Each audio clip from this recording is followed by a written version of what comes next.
Hi, my name is Joel Blemmert, and this is the Building Your Voice video. The book is meant to be a companion to the book The New Voice, written by Alan Green. Now, I studied with Alan Green from 1976 to 79, and I've been teaching The New Voice since 1978. Many people have found the difficulty in using the book when trying to use it for self-instruction is that there's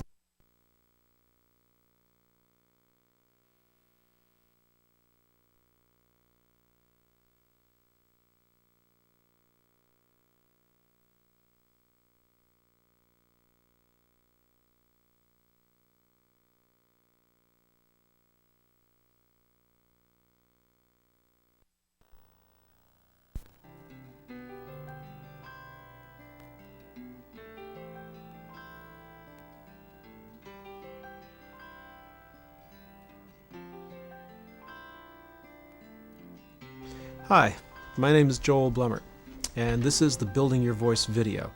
The book is meant to be a companion to the book The New Voice, written by Alan Green. Now, I studied with Alan Green from 1976 to 79, and I've been teaching The New Voice since 1978. Many people have found the difficulty in using the book when trying to use it for self-instruction is that there's no clear visual guide to the exercises. In other words, when you're trying to do the exercise from the instruction in the book, it's difficult to know what you're supposed to look like when you're doing the exercise. That's what this video is all about. It gives you a clear visual demonstration of all the exercises 1 through 16. Now, there are a few important things to remember in using this video. One, read the book. Make sure that you've read the book before you attempt to use the video, because you really need a basic grasp of the theory before these exercises are going to make any sense. Number two, don't skip any exercises. Each one is an important step in the process of gaining conscious control of the muscles in the vocal structure. Number three, there's a suggested minimum time that I'll give you for the practice of each exercise. Do it for at least the minimum time, because you need to put in a certain amount of time to become familiar with the muscles that you're trying to get in touch with. Number four, whenever you find a discrepancy between the instructions in the book and the instructions on the video, use the instructions on the video as your guide. I've changed the wording of the instructions of some of the exercises because they're more to the point and will help you gain control of the muscles in a little bit shorter time. So the last part is simply that this is the fastest, the most objective, the most complete and efficient voice method that I have ever found, and many people who have studied it will agree with that. What you'll find in using the exercise is that you will gradually be building greater strength, stamina, your range will increase, you'll have more power available to you, and this will simply happen as a result of gaining control of and building strength in the muscles. You don't have to try to consciously do anything with your sound. It'll happen all by itself. So follow the instructions, do the exercises for at least an hour a day, and have a good time with it. It's fun. This exercise, exercise 1, is simply yawning. And as you yawn, you're going to see your larynx drop. You're also going to touch it with your finger at least once in a while so that you can also feel it drop. It just goes like this.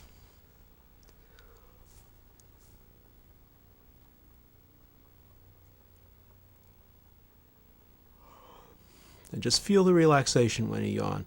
Important thing is to see your larynx drop and to feel it drop with your finger.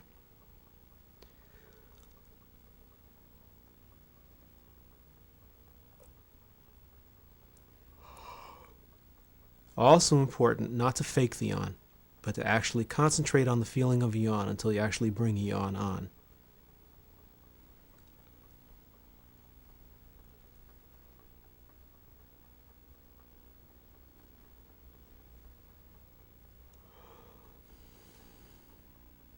Also, don't worry how far your larynx is dropping. As far as it drops when you yawn is far enough.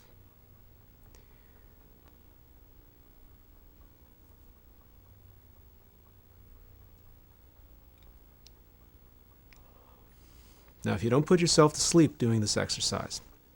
What you can do is, as soon as you find that you can voluntarily make the larynx drop without yawning, that is, yawning without yawning, like this, go immediately to exercise 2.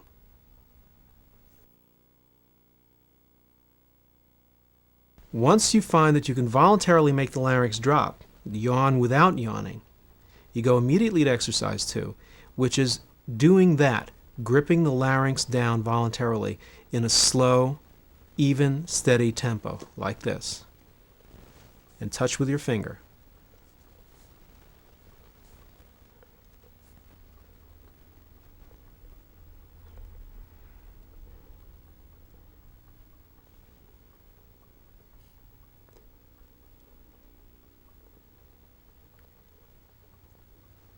Make sure that your breathing is normal, and make sure that you don't have any extraneous tension on your face. Now you continue to practice that until the muscles get tired, or you start to lose touch with it, or you start to lose your coordination. When that happens, you stop and rest for a minute or two, and then do it again. And what you're working for is doing sets of 200 repetitions per set. And you want to end up doing 3,000 to 4,000 repetitions in your daily practice. So you continue doing that until you can do 200 repetitions per set at the rate of 2 repetitions per second, and this will be a set of 200.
Now that's a set of 200 repetitions, give or take 10 repetitions or so.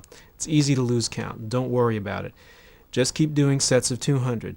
You need to put in a minimum of 12 hours of practice time on this. And you want to be able to do sets of 200 repetitions at the rate of 2 grip and relax cycles per second before you go on to exercise 3. In exercise 3, you're learning to control the tip of the tongue. Now you may need to slow down the tempo of the exercise. Even though you've already built up to doing 2 per second, you may need to slow down the tempo because now you're adding a different group of muscles into it, and the coordination is going to make things a little bit more difficult.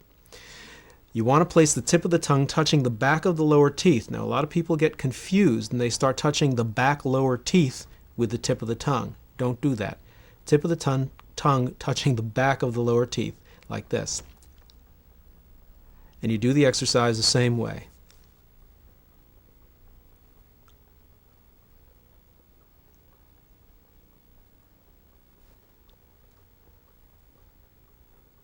If you find that you can't keep the tip of the tongue touching the back of the lower teeth, you may want to either hold the tip of the tongue with your fingertips like this,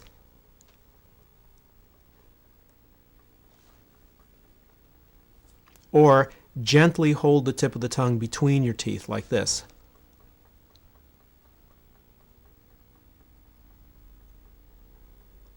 And you continue practicing that until you once again build up to sets of 200 repetitions at the rate of 2 per second. And I'll do about 50 of them.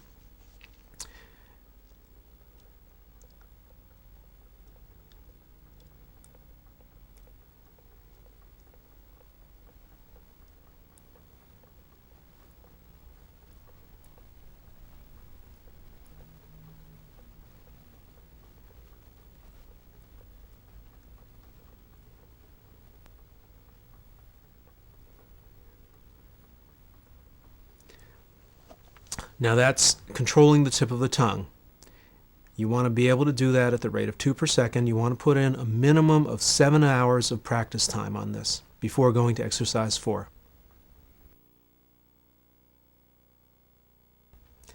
In exercise 4, you're using a bow tie as a marker so that you make sure that you're gripping the larynx down to the same place each time.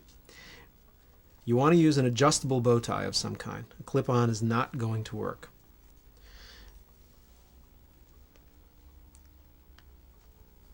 And you don't need to be concerned about what the bow tie looks like unless you plan on doing the exercise in front of an audience. You start with it in the normal position of your larynx.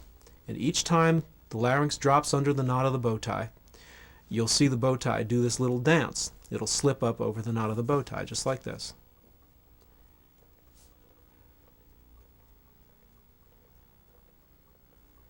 Now you may want to put your finger on the knot of the bow tie. Don't push hard, just very gently. And women may want to take note of this because women have smaller larynxes that house smaller vocal cords and produce higher pitches. And very often women have a difficult time feeling the larynx slip under the knot of the bow tie.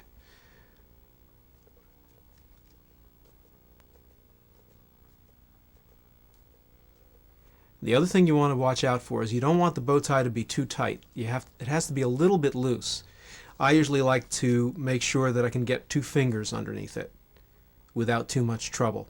If it's too tight, what's going to happen is the larynx will slip under and then won't slip back up.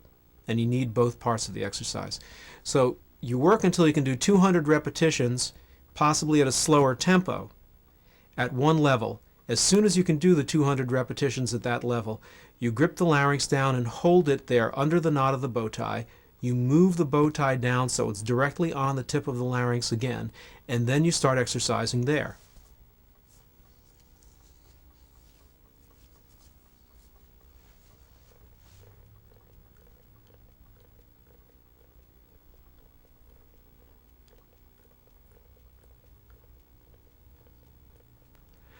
And then you repeat that process. You grip the larynx down so it's under the knot of the bow tie. You hold it there. You move the knot of the bow tie down so it's directly on the tip of the larynx. And then you start doing repetitions at that point. And you continue that process until you get the larynx so that it's roughly 1.5 inches to 2 inches above the breastbone. I like to take 2 fingers, put them right here in the hollow of the top of the breastbone so that the larynx comes down as touching the top finger.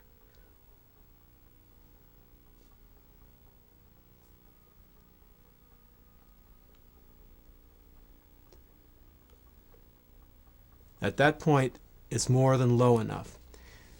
When you get the larynx as low as you can, you then work up to 2 grip and relax cycles per second, sets of 200, with the larynx in the lowest position. Now I'll do about 30 of them, just so that you can see it is possible to do it at speed with the larynx in a very low position.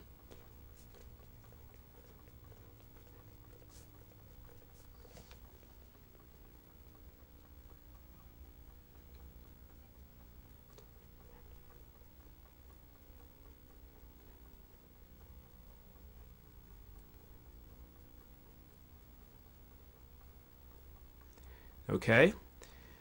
That's with the larynx as low as it can go. You need to put in a minimum of 7 hours of practice on this exercise.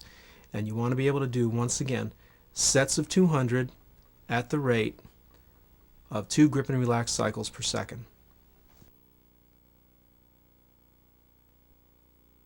In exercise 4, you practiced gripping the larynx down below the knot of the bow tie until you could get it to your lowest point, and then you built up speed to the point that you could do the exercise at the rate of 2 grip and relax cycles per second. Once you achieve that, then you need to put in 7 hours of practice time doing 200 repetitions per set at the rate of 2 cycles per second. I'll do 100 repetitions so you can see what that looks like.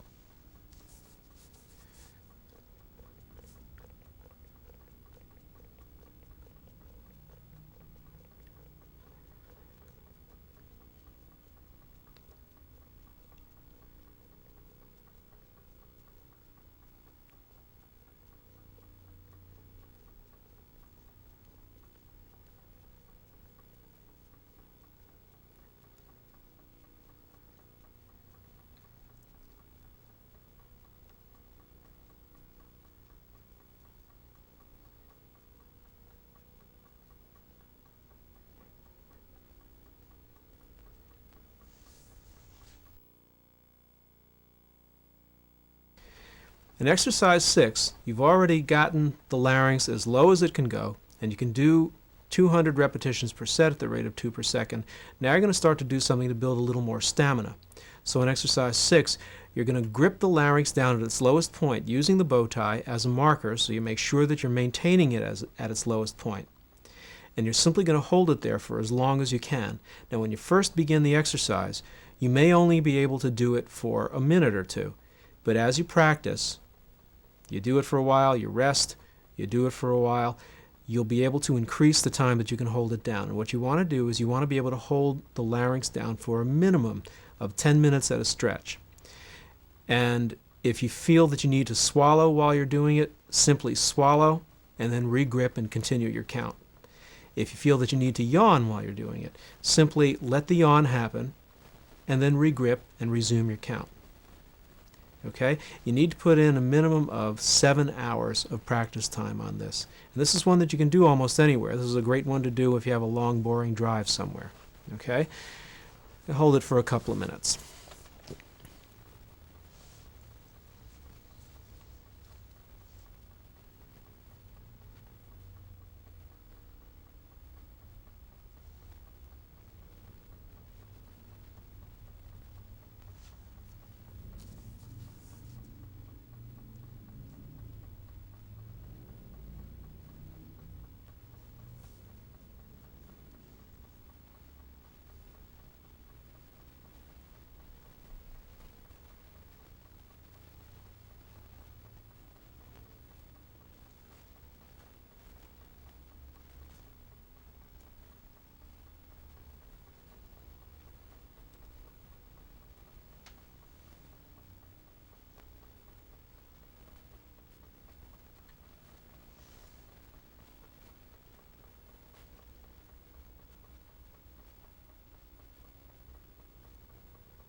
Okay, that's about 1 minute. You get the basic idea of what the exercise should look like. The important thing here is that you want to keep doing this until you can hold it down for a minimum of 10 minutes, and you should actually be able to hold it down indefinitely. Put in 7 hours of practice time.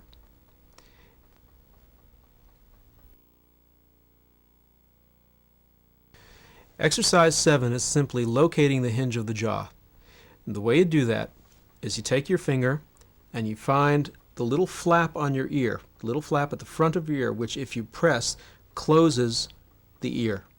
You put your finger on that and now slide it forward, and you'll find that it fits right into a little groove in the jawbone, and that's the hinge of the jaw. Exercise 7 is simply opening and closing the jaw in a chewing motion. And you'll feel the depression under your fingertip in the hinge of the jaw when you open your jaw, and you'll feel it close up again when you close the jaw, just like this.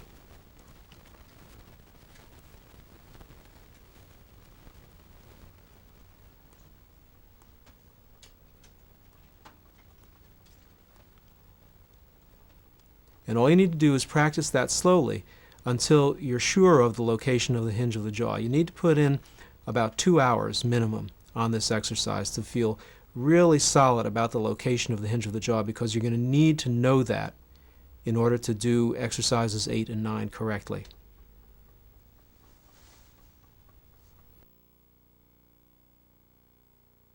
In exercise 8, you're going to find the hinge of the jaw, and now you're going to practice the correct jaw motion. The correct jaw motion is dropping the jaw in a backward direction. If I drop my jaw and I stick it forward like this, I feel a very deep depression under my fingertip. If, however, I drop my jaw in a backward direction, I feel little or no depression under the fingertip. One of the ways I can check this is by taking my finger and placing it right here in front of my teeth, and if I stick my jaw forward, it pushes my finger away. If I drop my jaw backward,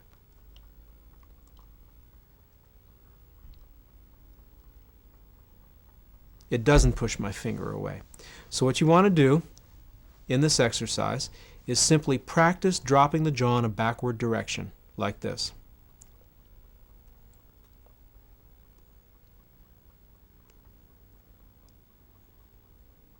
Feeling a minimum depression or no depression under your fingertip. What I would suggest is every 10 repetitions or every 20 repetitions, stick the jaw forward, just so that you can feel the difference. By sticking the jaw forward, you'll feel a very deep depression, and you again recognize the sensation of the incorrect motion, the forward motion of the jaw. You want to keep dropping it back. Backwards.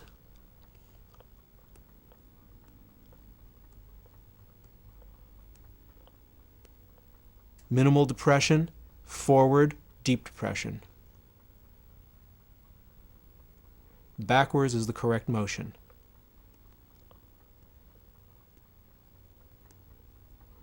Now, the importance of this is that if you stick the jaw forward on sound production, you engage constrictor muscles in the root of the tongue, and it alters the quality of the sound.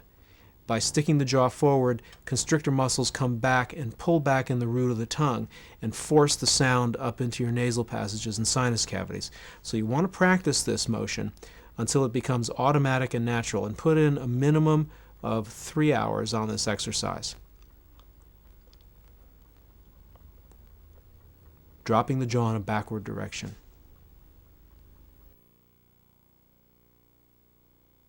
In exercise 9, you're going to use the bow tie again. So you put on the bow tie, again working at your lowest point. And this is going to combine the gripping and relaxing of the larynx with the dropped jaw.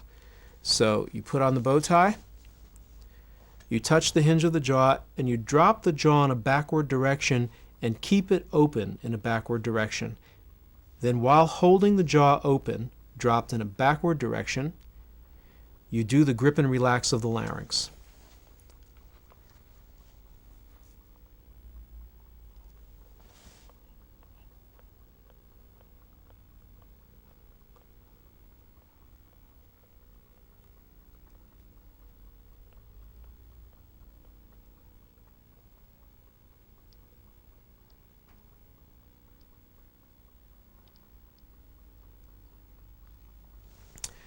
So in this exercise, what you're doing is you're combining the control of the larynx, gripping and relaxing the larynx, while keeping the jaw dropped in the correct position, dropped backwards. You need to put in a minimum of 7 hours on this exercise.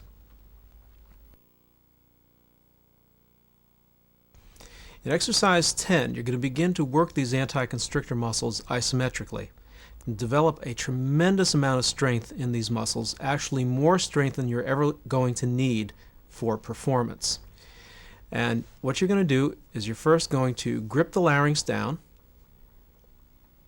and then you're going to place the side of your finger or the top of your finger, like this, directly above the larynx. After you've placed the finger there, you're going to re-grip the larynx and feel the outer semicircle, the area just above the larynx, push out against the finger. Then you're going to slowly and gradually add pressure with the finger until you feel that these muscles are working to maintain the structure. Do not push so hard that you collapse the structure. If you do the exercise and immediately after you get this sensation of swallowing your tongue or a bit of a choking sensation, that means that you've collapsed the structure and you've pushed too hard. The focus of the exercise is on establishing your most expanded, your biggest and most forward structure, and adding pressure to that without collapsing any of the structure. It looks like this.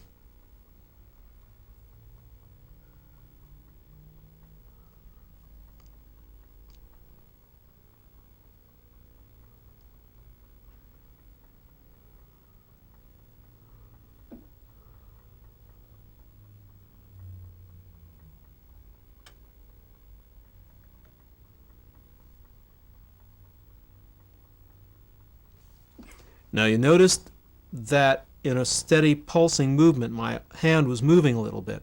What I was doing was I was continually re-gripping to make sure that I wasn't collapsing any of the structure. I wasn't letting the larynx come up far. I was keeping the larynx down, but re-gripping as I did it to make sure I was maintaining my most forward structure. Again.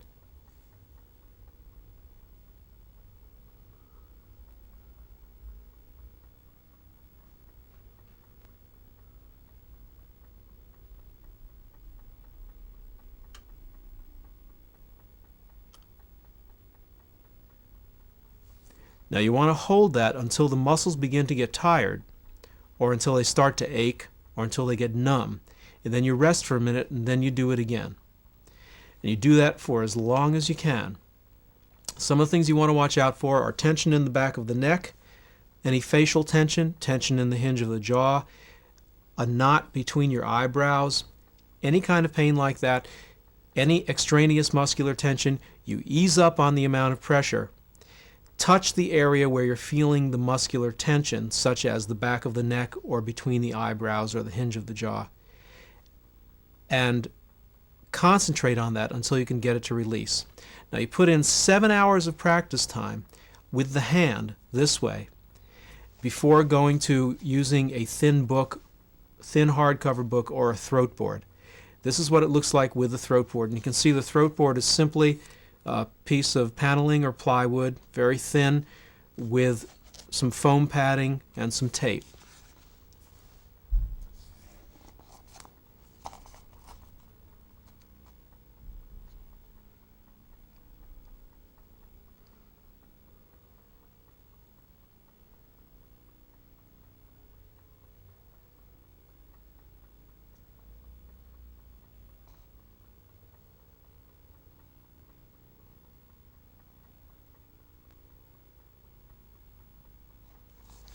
It's done the same way. You're just using the throat board to replace the hand. After you've had 7 hours of practice with the hand, then you go to the throat board, put in 7 hours of practice time with the throat board, and you're going to continue to do exercises 10 and 11, even as you continue through exercises all the way up to exercise 27 in the book. The other thing that you want to remember is to pay attention to those extraneous muscular tensions. You don't want anything else tensing as you're doing it. Exercise 11, you're going to do the same thing you were doing in exercise 10, except now you're going to move around to the sides of the outer semicircle. So if you start by gripping the larynx down and feeling the outer semicircle with a pinch grip with your fingers, very lightly, like this. You'll feel over here on the side where these tendons in the neck come down. You can't work past that point, but you need to work from the center over to that point. You can do the exercise the same way, and I would suggest using opposite hand to opposite side. So your right hand for your left side, your left hand for your right side. It looks like this.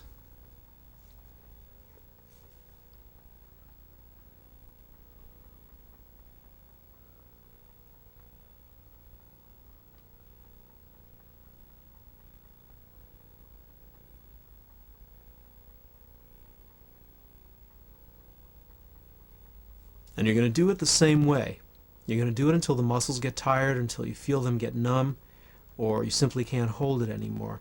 And again, the focus that is so important in this, and I can't emphasize enough, is that you must focus on expanding your biggest shape, working your shape at its greatest extension, not how much pressure you can put on without choking yourself. This isn't a contest to see how much weight you can lift with your throat. It's an exercise to discover your most expanded structure and then to develop strength in that by adding pressure to it. If you work your most expanded structure, it will get tired even with a little bit of pressure, and you'll build up strength in a much shorter period of time. So I'll do the other side.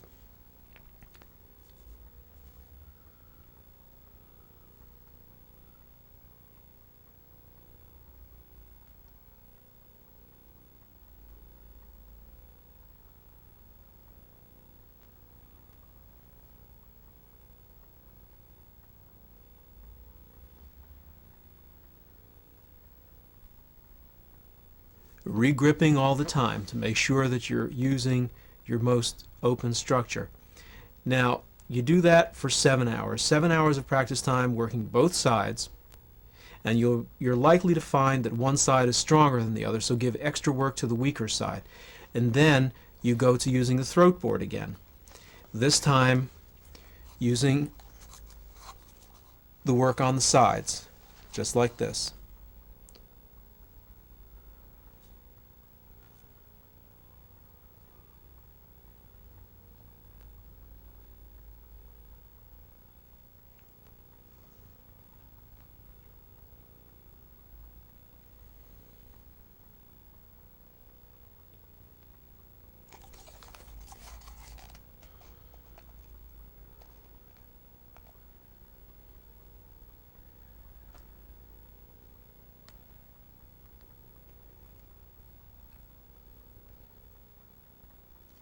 Done just that way.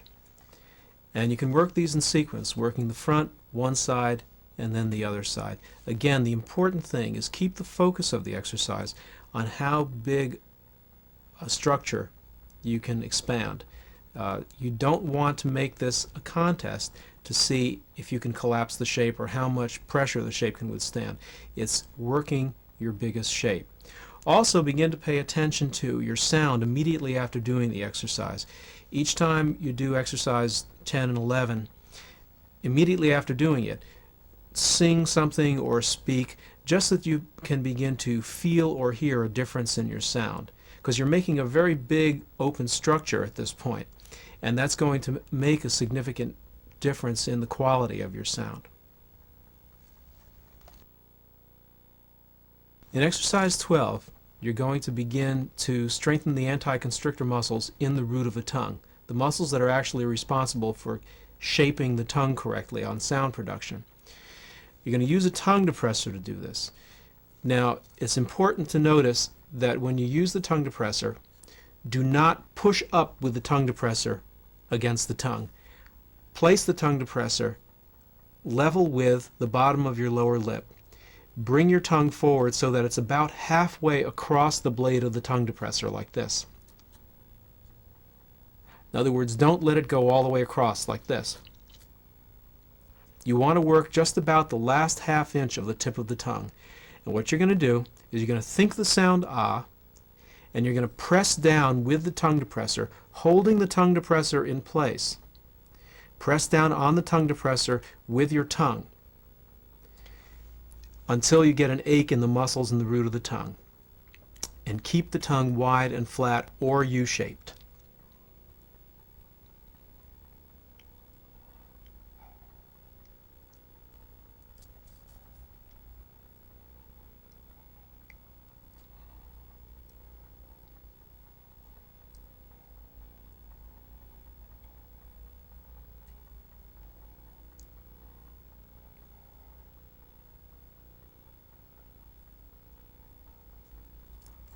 Again, do not push up with the tongue depressor. Simply hold the tongue depressor in place and push down with the tongue. Hold that tension until the muscles begin to ache, and then stop and rest for a while and repeat it.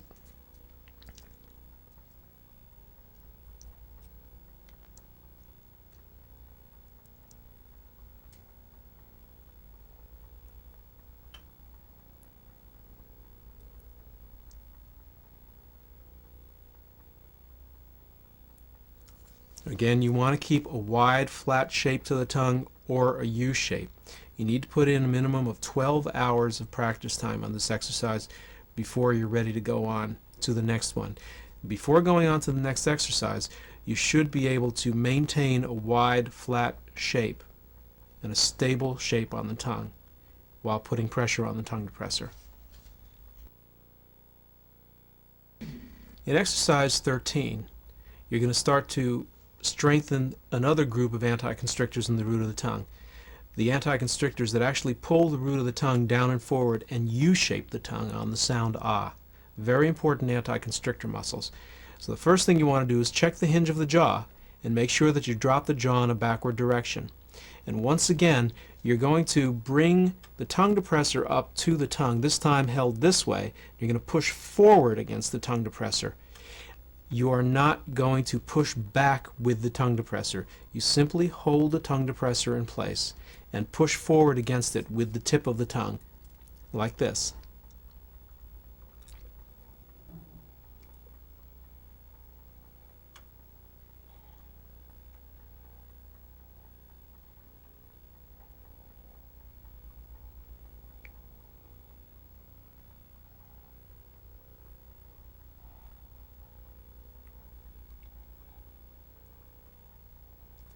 Once again, you want to hold it until the muscles begin to ache, or until they begin to get tired, or until you feel it begin to get numb. And very often in doing this exercise, you get through with the exercise and you start to speak and you start mispronouncing words because the muscles in the tongue just aren't responding because they're just tired.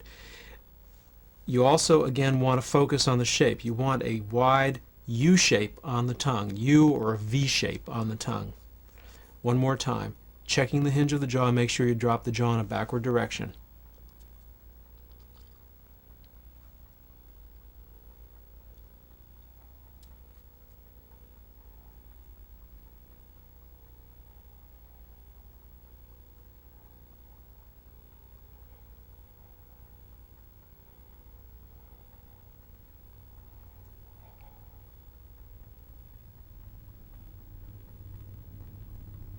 Now when you first begin this exercise, you may not be able to get the tongue out very far.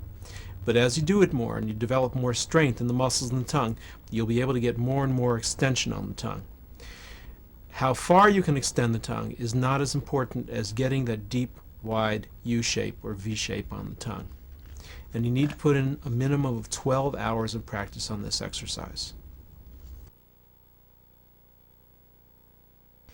In exercise 14, you're going to be coordinating two different groups of anticonstrictor muscles. The anticonstrictor muscles in the throat that pull the larynx down into a low position and open the throat, and the anticonstrictor muscles in the root of the tongue that pull the root of the tongue down and forward and spread the tongue wide and U-shaped on the sound ah. Now you can expect the muscles to get very tired and very sore in this exercise. So you do it, the muscles get tired, you stop and rest, and then you do it again. You're going to use the bow tie for this exercise to make sure that you maintain the larynx in its lowest position.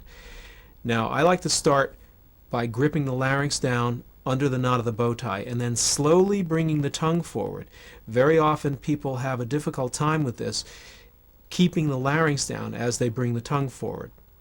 So grip the larynx down first, hold it there, make sure it's there, then bring the tongue forward, bring the tongue depressor up against the tongue, and do the exercise, gripping and tensing forward.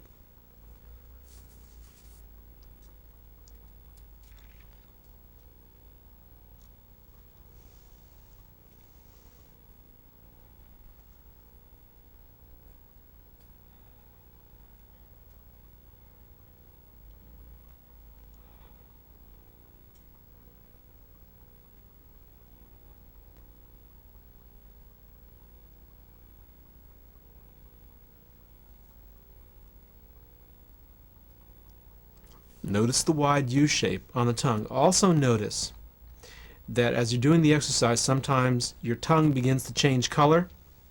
So what you should know is that it's not any kind of permanent disease. What's happening is you're using up the supply of oxygenated blood in the tongue. The tongue is just a muscle, and the tongue is changing color, so it's going to get darker as you do it. Don't worry about it. You hold the tension, you keep the larynx grip down, you keep thinking of expanding the shape, you think the sound ah to get that good deep U shape. You do it, hold it until the muscles are tired, and then you stop and rest. One more time.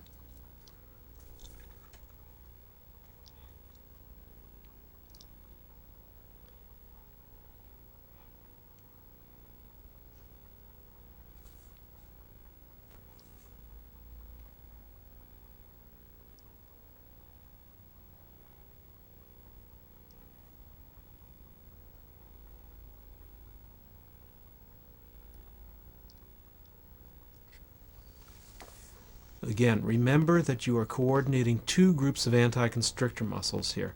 Those that pull the larynx into a low position and hold it there and open the throat, and those that pull the root of the tongue down and forward to open up the passageway at the back of the mouth. You need to put in a minimum of 7 hours on this exercise. In exercise 15, you're going to be doing the same thing as before, except now you're going to be doing the motion of the larynx, not just holding the larynx in place, but you're going to be doing the grip and relax of the larynx. Where people get tripped up in this one is keeping the tension forward in the tongue while you're doing the grip and relax of the larynx. But that is essential. That's why you should start out by doing this slowly, then gradually speeding up until you can do 2 grip and relax cycles per second again. And you're going to find that you're not going to be able to do 200 very quickly because these muscles are going to get really tired. So again, it's a gradual process of building strength and coordination in the muscles. So I maintain the forward tension of the tongue while I'm doing the grip and relax of the larynx using the bow tie.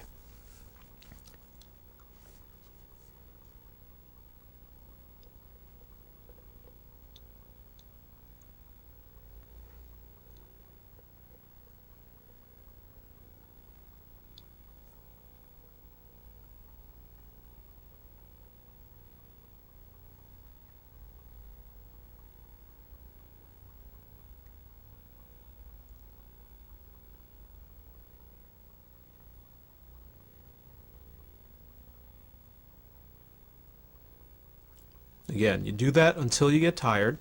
You'll feel the muscles get tired. You may not be able to do any more repetitions, or one or more sets of muscles just may not respond. And then you rest a while, and then you do it again. Take one more look at it. Remember to start slowly. You'll gradually build up speed and gradually build up to 200 repetitions per set.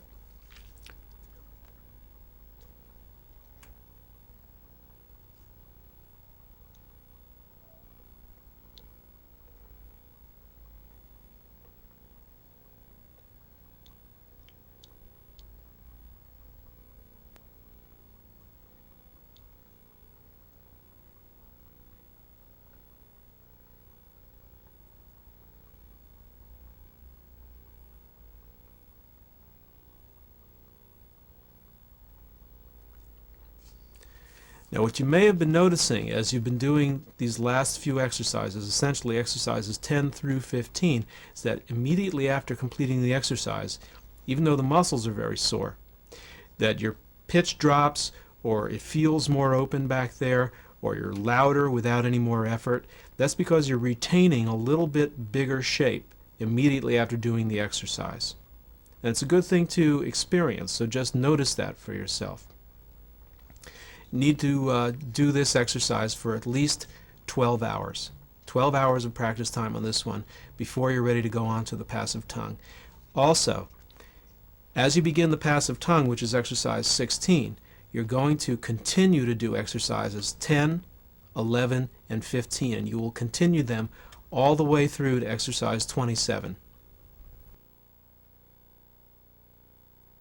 This is exercise 16, and it's the final exercise on the video.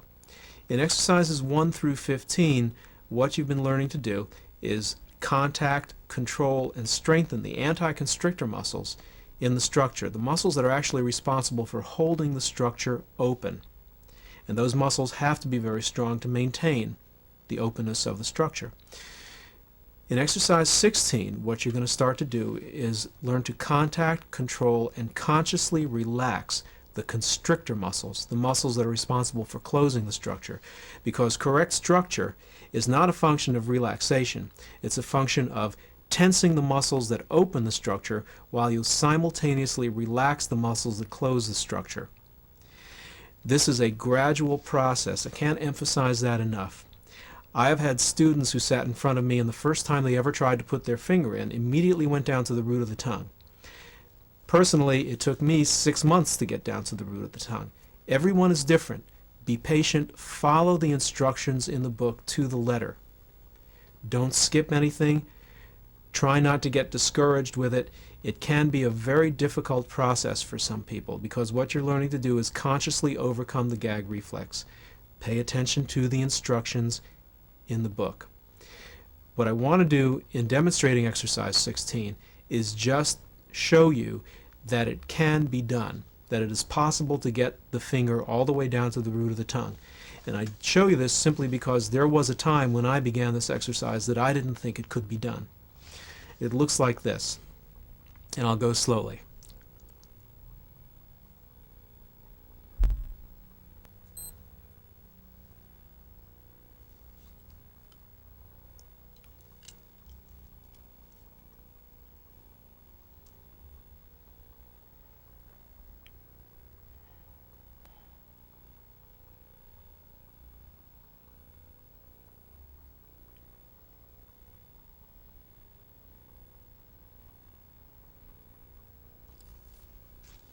Now you can see that I had the finger in quite far. I had the finger all the way down to the root of the tongue. And what I was doing was making sure that the constrictor muscles were staying relaxed. The sound you heard was me wiping my finger. It's important that you do this slowly and gradually. And again, I'll emphasize, pay attention to the instructions in the book. Watch out for those lumps, hard spots, jumping or bucking, and go slowly. Every exercise from 16 through 27 depends on getting the tongue relaxed through this gradual process of the passive tongue. Follow the instructions in the book and continue to do exercises 10, 11, and 15 to maintain and continue to build strength in the anti-constrictors even as you begin to work on the constrictors, getting them to relax.